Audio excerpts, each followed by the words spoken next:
Have you ever felt like you woke up and your body completely changed overnight once menopause hit? Hey, you're not alone because about 80% of women experience weight gain during menopause, especially around their midsection, that stubborn belly fat. Hey there, I'm Cam Allen. Welcome back to the Menopause Method. And if you've tried diet after diet or spent hours on the treadmill with like little to show for it, you are not alone. Today, I'm revealing the most common mistakes women make when trying to lose weight or around menopause and what you can do to finally break through those stubborn plateaus. Stick with me because I'm also going to share science strategies that actually work for women in this stage of life. Did you know that after menopause, women lose muscle twice as fast as men? What is the deal? They can do keto diets, no problem. They can do fasted workouts, no problem. And now we have a statistic saying they lose muscle mass slower than we do. And also, did you know that just one night of poor sleep can actually spike your hunger hormones? Let's dive into the real reasons why weight loss feels so flippin' hard and how to fix it now. Okay, mistake number one is relying on your old diet strategies. Relying on those same diet tricks that worked in your 20s and your 30s, they tend to backfire now. And here's a fact. Our resting metabolic rate drops about 2% per decade after the age of 20. Well, what's your resting metabolic rate? That's how many calories your body needs to just for you to survive, for your eyes to blink, for your lungs to breathe, for your heart to beat. That doesn't include walking or any kind of exercise or even the energy it takes to digest food. It's literally just your body functioning.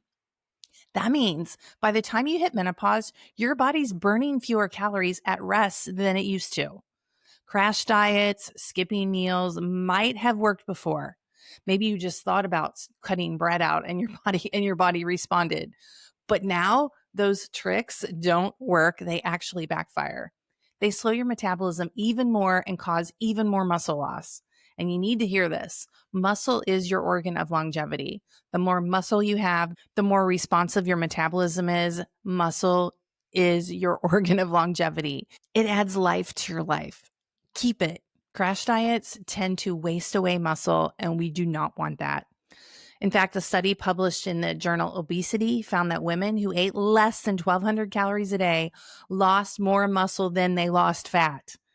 Do you know how many women I start working with and they're at 1,200 calories and they think they're doing great? 1,200 calories is not designed for women in menopause. We need to keep our muscle. Here's the thing. When you lose more muscle, it makes it even harder to keep the weight off long term. So what do you do instead? You focus on balanced meals with at least 25 to 30 grams of protein at each and every meal. In fact, plan it first, like where's my protein? Then add some healthy fats and plenty of fiber. Fiber is kind of like the secret weapon that I'm starting to hear more and more people talk about. It is definitely a dial mover.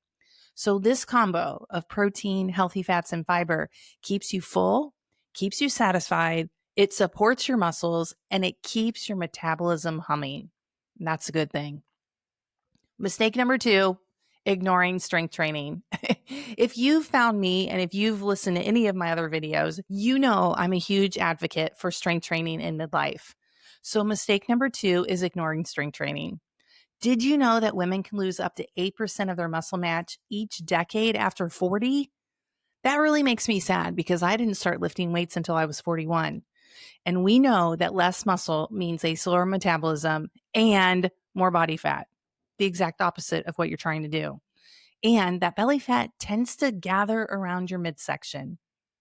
Many women stick to cardio thinking, well, that's the best way to burn calories because that's what diet culture told us in the past. And in the past, maybe it worked, but in midlife, it does not.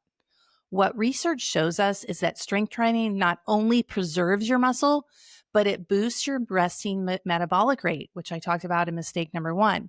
Your resting metabolic rate is how many calories or how much energy does your body need just to sit here for your heart to beat, your eyes to blink, and your lungs to breathe.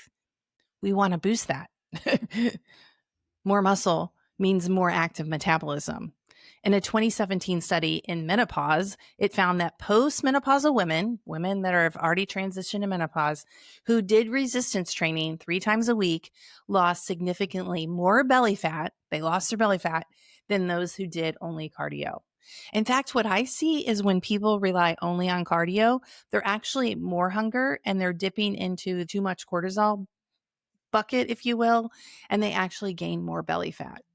I cannot tell you how many women have trained for like 5Ks, half marathons, marathons in midlife and gained weight. From a math point of view, you're like, how in the world does that happen? I am exercising more and I'm eating less, right? But we're not a math problem, ladies. We have the math problem, calories in, calories out. But the other huge part of our metabolism is our hormones. So what do you do instead? Start with some body weight exercises like squats, push-ups, lunges, and gradually add your resistance bands or your weights. I really think the sweet spot for midlife is around 60 minutes a week. You can split that up however you want. Even 10-minute per session can make a huge difference over time. That's what I do most days, ladies. Check out the Menopause Minis in the notes below. It is a strength program, not random workouts off the internet, to help you be consistent and actually get results. Okay, mistake number 3, not managing your stress or your sleep. I know. What? I know you're like, what does this have to do with my belly fat? But overlooking your stress and your sleep has a very surprising stat. In fact, chronic stress can increase your risk of abdominal obesity by 50%, according to the International Journal of Obesity. Why does that happen?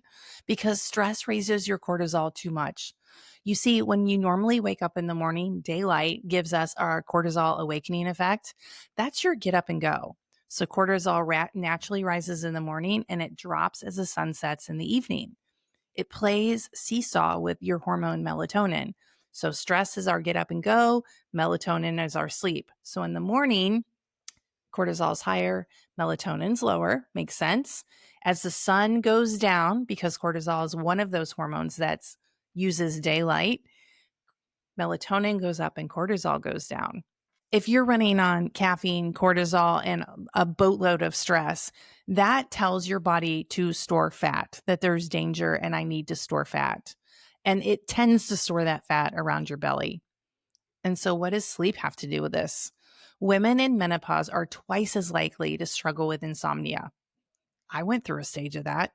Just one night of poor sleep can increase your hunger hormone. It's called ghrelin by 15%. And it also decreases your fullness hormone, leptin, by 15%. You've probably experienced this firsthand. I want you to think back to a time where you didn't sleep. And I bet the next day you were in your pantry searching for cheap and easy carbs because your body needed instant energy. And what do? We go to the pantry and we look for something salty and crunchy. I'm talking about myself.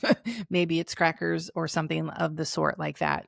Usually my food of choice when I didn't sleep and I need carbs are crackers, something in a box in a bag that is salty. Maybe you're the same way. So what in the world do you do instead? You got to figure out your sleep hygiene. Stick to a regular bedtime. Now that it's getting dark earlier, it's like 6:30 and I want to crawl in bed. But I kind of like make myself stay until 8 or 8:30. Don't laugh, but I'm the person that eats dinner at 4. So I'm really synced up with the sun. I wake up when the sun comes up and I want to go to bed when the sun goes down. Getting a regular bedtime. I know it sounds boring, but it actually is what your body wants. It wants a consistency. Avoid screens, before bed. So stop looking at your phone, stop watching TV, stop looking at your computer. Or if you have to do those things or you want to do those things, get some blue blocker glasses. As woo-woo-y as this sounds, trying relaxation techniques like deep breathing or gentle stretches before bed really make a difference. And for stress, even 10 minutes a day of like meditation, I love using the Insight Timer, which is free, or a walk outside can lower your cortisol and support your weight loss. Mistake number 4, this has to do with your brain. It's that all or nothing thinking. A recent survey found that 70% of women that were trying to lose weight gave up after one single bad day. This perfectionist kind of mindset leaves you to yo-yo dieting and a ton of frustration. Here is the truth. Consistency beats perfection day in, day out, every single time. Studies show that people who stick to their healthy habits 80% of the time lose more weight and keep it off for longer than they have to do it perfect. I just throw it away. So what do you do instead? You focus on your progress, not your perfection. If you miss a workout or you have an indulgent meal, just get back on track the very next opportunity. Literally, your next choice can be you're back on track. You do not need to wait until Monday. Every single healthy choice adds up. So let's recap with some small changes that really make a big difference when it comes to belly fat and menopause. Add an extra serving of veggies on your plate. Swap those sugary drinks for like water or tea. Take a brisk 10-minute walk after meals. That's really going to help your blood sugar. Plus, it helps digestion and it lowers your cortisol. So it's like many things. Try a 10-minute strength workout before breakfast. Like, make no excuses. Remember, it's about building habits that fit your life today, not overhauling every single thing at once. If you've made any of these mistakes, don't worry, you're not alone. It's never too late to change. Which mistake surprised you the most? Let me know in the comments. And if you found this episode helpful, please hit like and subscribe for more menopause health tips. You deserve to feel strong and confident at every single age. Thanks so much for watching. If you found these tips helpful, don't forget to hit that button and subscribe for more menopause health and fitness advice. And if you're ready to take your results even further, check out my next video on the best foods to eat during menopause. I'll show you exactly what to add to your plate to boost energy, balance those hormones, and support your weight loss journey. Click right here, and I'll see you there.